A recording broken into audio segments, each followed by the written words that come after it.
Hello everyone. तो कैसे हो यार आप सभी लोग। आई होप आप सभी लोग अच्छे होंगे। तो यार जैसे कि आप सभी प्यारे स्टूडेंट्स जानते हैं कि ये बेसिक थर्ड सेमेस्टर का फिजिक्स यूनिट फर्स्ट इलेक्ट्रोस्टैटिक्स चल रही है और उसका लेक्चर नंबर 14 है। इसके बाद एक और लेक्चर आएगा जिसके अंदर हम न्यूमेरिकल्स प्रॉब्लम करेंगे एंड देन हमारी ये जो यूनिट है इलेक्ट्रोस्टैटिक्स कंप्लीट हो जाएगी। ठीक है, उसके बाद हम यूनिट सेकंड स्टार्ट करेंगे। तो चलिए शुरू करते हैं आज के वीडियो लेक्चर को। ठीक है, देखिए यार जैसे ये जो इक्विपोटेंशियल सरफेस है इसका मीन्स क्या होता है वो मैं आपको बताता हूँ। ये कैसी सरफेस, कोई ऐसी सरफेस होती है जिस पर के प्रत्येक पॉइंट पर यानी कि जिसके प्रत्येक पॉइंट पर पोटेंशियल की वैल्यू सेम रहती है, ऐसी सरफेस को हम क्या बोलते हैं, इक्विपोटेंशियल सरफेस।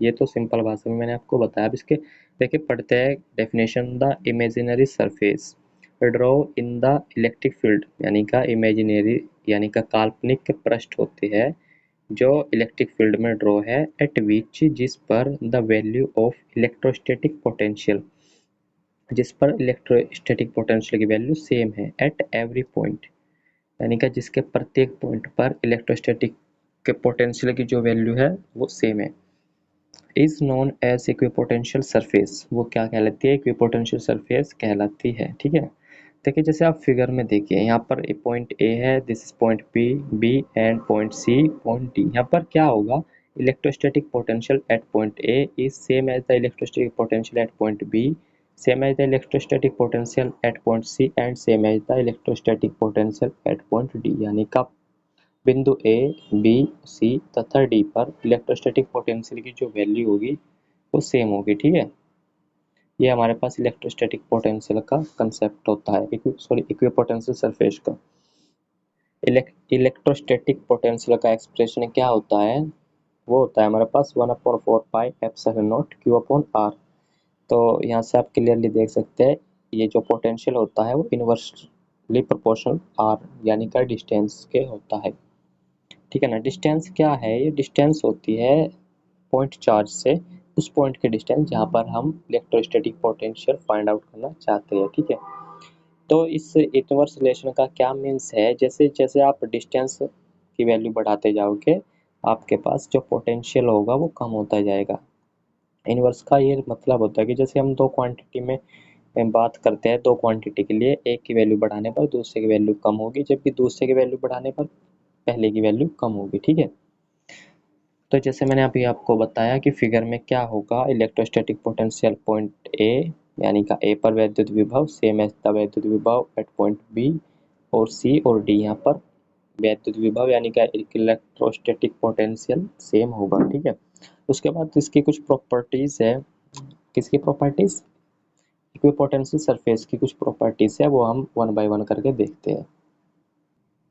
देखिए property number first is the electric field is always perpendicular to an equipotential surface. कह रहा है कि इलेक्ट्रिक फील्ड जो होता है वो हमेशा लंबवत होता है, यानी कि परपेंडिकुलर होता है इक्विपोटेंशियल सरफेस के।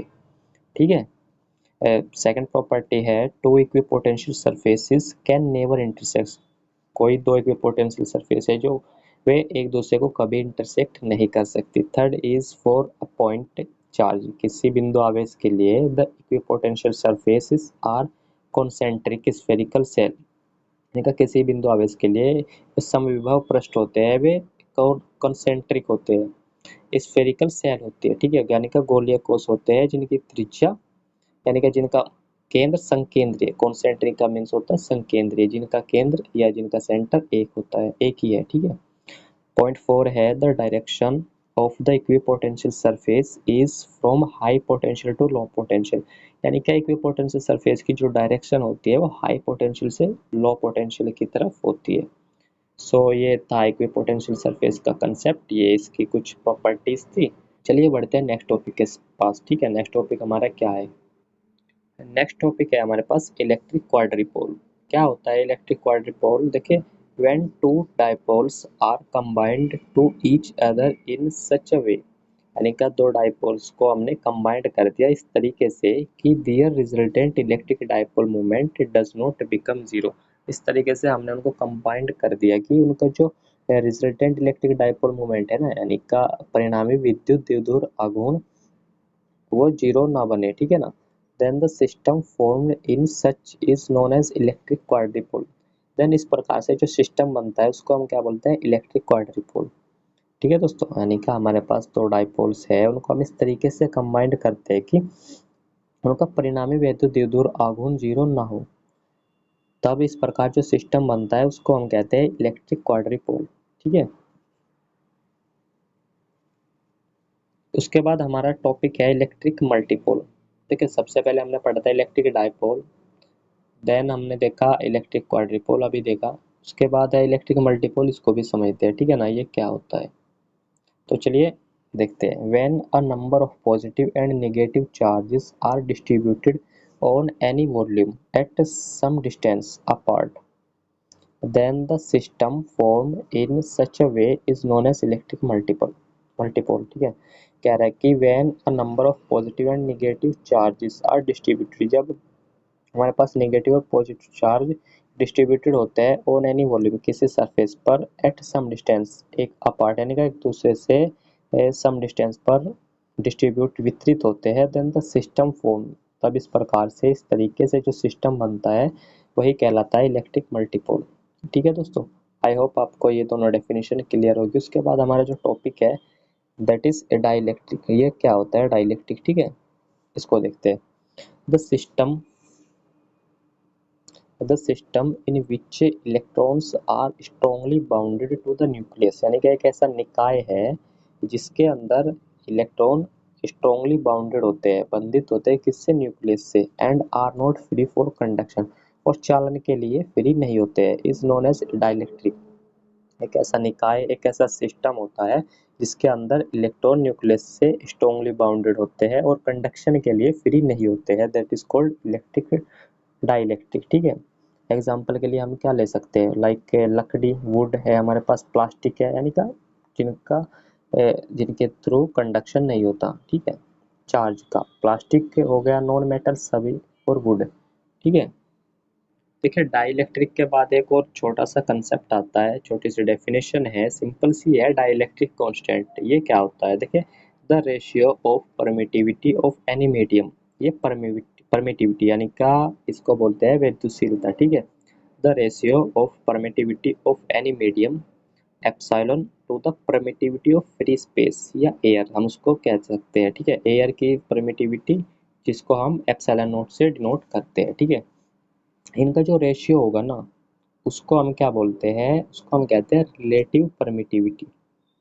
ठीक है, the ratio of permittivity of any medium epsilon with the permittivity of free space epsilon naught is known as relative permittivity. ठीक है, इट इज डिनोटेड बाय के और एप्सिलॉन आर। ठीक है, देन डाइलेक्ट्रिक कांस्टेंट क्या होगा हमारे पास, K is equal to epsilon upon epsilon naught. It is unitless and dimensionless quantity, ये ऑब्वियसली पॉइंट है क्योंकि ये क्या है, ये है डाइलेक्ट्रिक कांस्टेंट, ये कांस्टेंट तो है, इसकी कोई भी यूनिट, ये कह रहा है ना कि ये यूनिटलेस है एंड डायमेंशनलेस है, ना तो इसके पास कोई विमा है ना इसका कोई मात्रक होता है। ठीक है, तो यार इस वीडियो के अंदर जो हमने टॉपिक कवर किया है दैट इज इक्विपोटेंशियल सरफेस, और हमने पढ़ा इलेक्ट्रिक क्वाड्रिपोल, इलेक्ट्रिक मल्टीपोल, एंड उसके बाद डाइलेक्ट्रिक एंड डाइलेक्ट्रिक कांस्टेंट। तो आई होप आपको ये सभी टॉपिक समझ आए होंगे। तो यार आज के इस वीडियो लेक्चर को हम यहीं तक रखते हैं। ठीक है, चैनल के बारे में छोटी सी इन्फॉर्मेशन अगर मैं आपको देना चाहूँ तो वो यही है कि हमारे इस चैनल पर आपको BSc third semester, fourth semester, जितने भी सेमेस्टर है सभी के लिए मैथ्स एंड फिजिक्स तो कराई ही जाएगी, और कुछ लेक्चर हम कोशिश करेंगे कि केमिस्ट्री के भी प्रोवाइड किए जाए, बट हाँ फिजिक्स कंफर्म है, फिजिक्स रेगुलर चलेगी आपकी। ठीक है, थर्ड सेमेस्टर की चल रही है, फोर्थ की भी चल जाएगी कुछ दिनों बाद। ठीक है, तो आप यहाँ से इसके साथ चैनल के माध्यम से जुड़ सकते हो और आप अपना बीएससी की तैयारी अच्छे से कर सकते हो। ठीक है, तो यार आज की वीडियो को यहीं तक रखते हैं। ठीक है, थैंक यू।